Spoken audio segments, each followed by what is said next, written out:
अस्सलामु अलैकुम नाज़रीन, अब तक की सबसे बड़ी खबर। मैक्सिको के साबका मलिका हसन को हस्पोनी रेस्टोरेंट से $17 लाख मलकियत की शराब चुराने पर गिरफ्तार कर लिया गया है, जो पाकिस्तानी करेंसी में करोड़ों के हिसाब बनती है।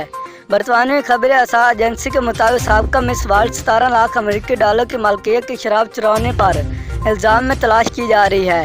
पुलिस के मुताबिक 9 माह की तवील तलाश और तहकीकात के बाद मलिका हसन और इनके दोस्त को क्रोएशिया से गिरफ्तार किया गया। पुलिस के मुताबिक शराब की चोरी का ये वाक़या गुज़श्ता साल 27 अक्टूबर को हस्पोनी शहर के मरूफ आरटीओ होटल में पेश आया था।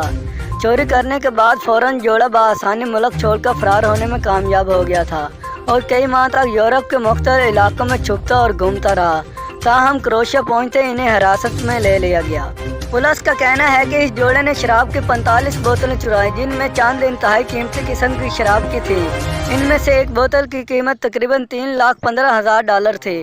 पुलिस ने अपने बयान में कहा है कि दोनों ने नहायत महराना अंदाज में होटल से चोरी का मंसूबा बनाया था और इसके लिए इन्होंने कई माह तक रेस्टोरेंट का सर्वे किया। इस जोड़े को पकड़ने के लिए पुलिस ने नीदरलैंड, क्रोएशिया और रोमानिया के इंटरपोल के साथ मिलकर काम किया। ताहम इंतजामिया की जानिब से इन मुल्ज़मान के नाम जारी नहीं किए गए हैं। ताहम कुछ वेबसाइट पर खतून को हसन के नाम से मुखातिब किया गया था। सरकारी सतह पर खतून के नाम की तस्दीक नहीं हो सकी है।